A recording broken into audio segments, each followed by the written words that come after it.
The clip you're about to watch came from the Payo Time and Rams House show. We discuss the Rams with you guys live every Friday night, and if you guys would like to join us, we'd love to see you there.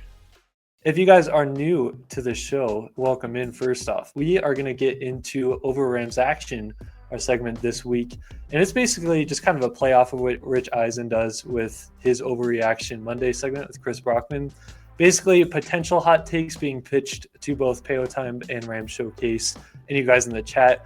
And you guys will all react if it is a fair take or if it's an over Rams action. Sticking to the theme of Jordan Whittington, my first one here is we will see Jordan Whittington's first touchdown of his career this week.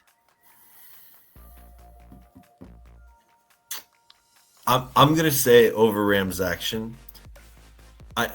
Just because I think this is a Devontae and like Tutu type of game and Kyron. I would love to see Jordan Whittington get a touchdown. I don't think it's this week. Just my vibe. Happy to be wrong.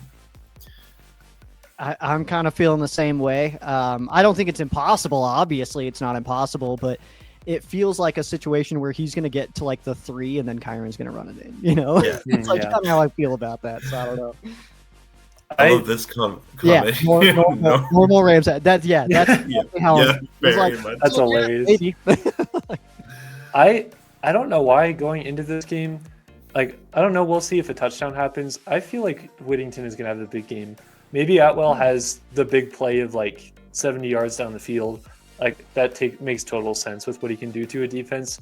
I think Whittington's going to get a lot of targets this week, and I think he's going to have a lot of catches. And I'm going to say he has over 80 yards for sure. Like, I don't know why I just have that feeling with Jordan Whittington. I think Devontae Adams will be used too, but something feels right about Whittington this week to me. I don't know. It's just going to be Davis Allen scoring 4 touchdowns. Yeah, all the salutes. The general.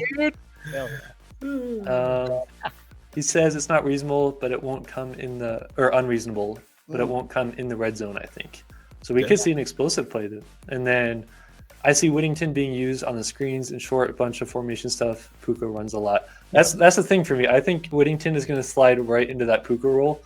I just think it's going to be a thing where Whittington isn't going to be the primary on most plays like Puka will, but he'll be doing a lot of stuff that Puka does. That's kind of how I see it. But that's how we're going to start off here. Continuing on this Nacua injury theme, Nacua being hurt is a blessing in disguise. And to give a little context, I know I've talked to you guys about this a little bit. Give context to the people in the chat.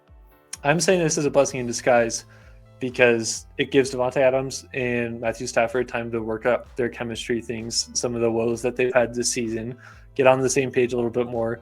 This could be the first game that we see Devontae as the primary read in most plays, which we haven't seen. And I think this is going to be refreshing because we know Stafford, as great as he is, he likes to lock in on his best receiver. Going back from Puka Nacua to Cooper Kupp to Megatron, like this is a thing. So with him being out, I think this could be a blessing in disguise because we're going to see how many weapons can be used in this offense rather than it just being Puka and get some chemistry ironed out.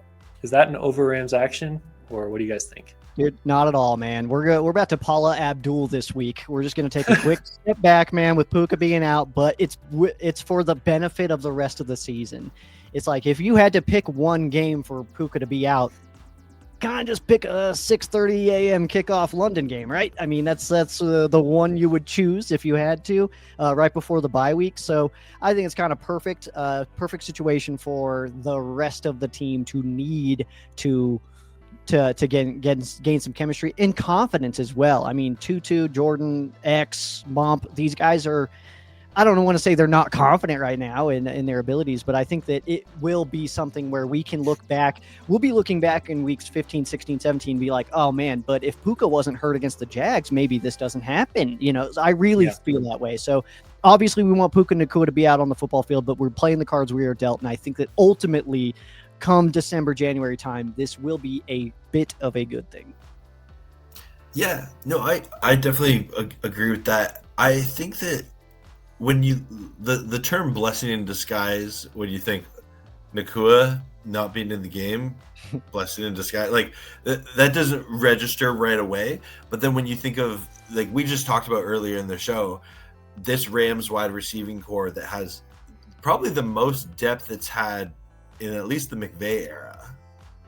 I'm thinking back to that. Yeah, we've had some good wide receivers, but all that to say, yeah, I think that keep him healthy and think of it. The Saints are going to have to face Puka Nacua probably when he's had 2 weeks of rest. Yeah, exactly. Yeah, like a fresh Puka Nacua now, because that's also the thing if Puka plays in this game, is he going to be sitting at 60% for the large majority of the rest of the season? So you go pull down to 0%, so just park him for a week, and then now he's going to be 80 to 90% the rest of the season. I think it is one of those things, and Rams have handled injuries like this. Like Tutu was good enough to go last week, held him because it's like, let's just be smart. So the fact that it was news that Puka is not playing was like, it's like, we all expected this, you know what I mean? Like, I wasn't surprised by that at all. So I think that that's kind of where my brain is at with it, of like, don't do something stupid so that you can beat your final AFC team of your, you know what I mean? Like, just get to the NFC action with a healthy Puka. That's what the goal. AFC South, because that's what we brag about. Yeah, that's the most important thing. Yeah. I think it's an interesting point. He probably says Tutu did a Philly special with Stafford. I got Stafford catching a touchdown. We have to trick Liam Cohen, who was with the Rams last year, and the book. Yeah, well, that would be interesting to see. I don't really want to put Stafford in harm's way, but if we can get a clean look for the Stafford touchdown pass, I mean, I'm not going to complain. Every time we run that play, it doesn't go well, man. Everybody throws a bad ball to Stafford. We did it in the Super Bowl, and Stafford's like diving for a ball. Need somebody to train that a little bit, And then we got Tony saying major blessing in disguise at the right time too. Yeah, I think this time's up perfectly, and I think it'd be a different question if you knew Puka was going to miss the rest of the year. I think the fact that he's just going to miss 1 to 2 games max, it's like, that's the most ideal thing that could happen, especially with how long Puka was on the ground last week. Like, I was kind of concerned. But yeah, I was like, oh, this could, and it was almost non-contact in a way. So just glad that it ended up turning out the way that it did. You brought up a good point. Let me jump in real quick. You brought up a good point with it missing maybe 1 or 2 games, because after the bye, that's a game against the Saints. If he's still not feeling 100%, it's okay to sit him for that one too. Then we got 2 division games, so we want him for those, but we can give him a full almost a month if we wanted to. Yeah. I'm definitely not in a rush to get him back, especially McVay always talks about return to performance, not return to play.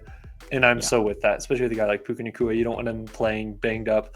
I think if this was you're heading into the Super Bowl this week, Puka would try to play, no doubt about it. And he would do his best through it. But this is week 7.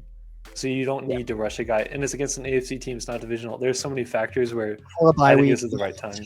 Yeah. The perfect situation. Yeah, because imagine if this happened after the bye week and it's like, I mean, that makes it a little more complicated. But number 3, still talking about Puka here, in a little bit of a more dim light.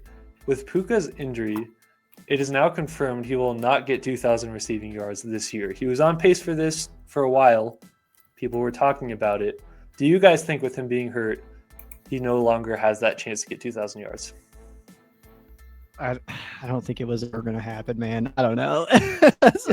2,000 is crazy, dude. Like, you got to average a nuts number every week to pull off 2K. It's nuts. Yeah, but he was averaging that, to be fair. True. Yeah, but I think this offense is going to diversify a lot as the season goes on, especially after the bye week. And so, I think it would have been an over-Rams action for him to still get the 2,000 yards, but definitely with missing some time, I don't think it happens. Yeah. And I mean, that's not the worst thing. You can have somebody not go for 2,000 yards and win a Super Bowl. Like, we're not here to have accolades, but I just thought it was an interesting talking point because Puka was just on a crazy pace. Yeah. To be fair, I think all of us Rams fans knew, even with the pace being where it was, like, you were likely going to have Puka miss at least a game this season, just given the play style of him as a receiver. He's had injuries in the past, and he plays so physical, where it's like I'd be more surprised if he made it throughout an entire season without missing a game. So Yeah, well, I mean, in the best wide receiver season of all time, didn't see Super Cooper get 2K, so I don't know. 53 yards away. Yeah. What a season that! Like we're so spoiled as Rams fans. Like you go from Cooper Kupp, and then he leaves, and it was somewhat a smooth transition because you just got Puka Nacua and Devontae Adams now. Like, dude, what we a are so Marshall spoiled. Falk to Steven Jackson transition with Right. Kevin. Yeah, seriously. It's crazy awesome. I love it. All right, number 4. Someone not named Kyron Williams or Blake Corum will score a rushing touchdown this week. Dude, lock it in. Ooh, Let's do this. Lock it in, dude. Okay, I got a name for you too. Peo, go first. Well, no, I'm not ready to lock it in yet because I'm thinking about like you're either talking an end around to like Tutu or Whittington, or maybe Terrence Ferguson. Would Mumpfield no, I don't think Mumpfield would get a chance to do that. Probably not in this one, not this early. My pick, I think that we do see it. We have seen a willingness for the ball to be handed off to one rookie tight end, Terrence Ferguson, man. So and he's gained nothing on any of them, but it has not gone well. But it's going to be one of those, man, where somebody lays the perfect block in there, and it's going to be like a McClendon throwing the perfect block to spring Ferguson, and it's going to be like from the 5. It's going to be like 3rd and 2 from the 5. And we're just like, it's going to be a situation where if he doesn't get it, we're going to go for it anyway, kind of thing. So like, might as well try, and he's going to pull something off, dude. That's my pick. Yeah. I'm sticking with the theme of Jordan Whittington. I really can see Jordan Whittington on an end around touchdown, but we got Darren saying he thinks Xavier Smith could get an end around touchdown. That's honestly not a bad call. He's a good little X. He's a good gadget guy. Yeah, he's the X factor. Honestly, you talk about Xavier, man. I could see it, but like you said, Terrence Ferguson could even do it. I could even see like 5 yards away from the end zone, we have Ferguson coming in to do like kind of one of those motion blocks that our tight ends like to do, and then he just takes the ball, gets in the end zone. It just feels. He does. It feels like this is one of those weeks where we could see a rushing touchdown, not from Kyron Williams or Blake Corum, but from one of our receivers or tight ends. So I'm still gonna go team. I think that's an over Rams action. I think Kyron and Corum are gonna clean up in the red zone. Yeah, I could see that. Stafford's gonna run the ball 70 yards for a touchdown. We're gonna have a Stafford read option like Joe Flacco had yesterday. Yeah. I want to see a race between Joe Flacco and Stafford. I think Stafford can take him. I'd pay so much money for that. Yeah, as long as he could beat him if it's a celebration. I was gonna say, right. If you have Stafford celebrating, he'd beat him for sure. Yeah, he just needs to throw a touchdown first. All right. Number 5, the 5th and final over Rams action. We say the Rams will sack Trevor Lawrence 5 times. Keep in mind, last week he took 7 sacks against the Seahawks. Over Rams action or fair? Bump those numbers up, dude. Those are. Ooh. I'm going 9, dude. Let's give London another 9-sack defense, man. They did it last week with the Broncos. Poor Justin Fields. Now this week, poor Trevor Lawrence, dude. Sorry about your bad luck having to play against a BY and B8, dude. That's crazy. What do you say, Peo? We got him? Peo, blink if you're okay. No, I wasn't kicked out to the sketchy hotel. Don't worry, I'm okay. We were just wondering your thoughts on this one. Is it an overreaction or is it fair? No, not an over-Rams action at all. Yeah, I think this defensive line is still waiting for their statement game. It's coming. They've been playing good all year. This could be the statement game right here, right now. Nice. Yeah, I could definitely see it. I mean, Rams pass rush, you can argue, is like one of the best in the league. Like it even reflects in the stats, and we could see that happen again. Although I do think that the Jaguars are going to really try to focus on making sure that kind of performance doesn't happen again.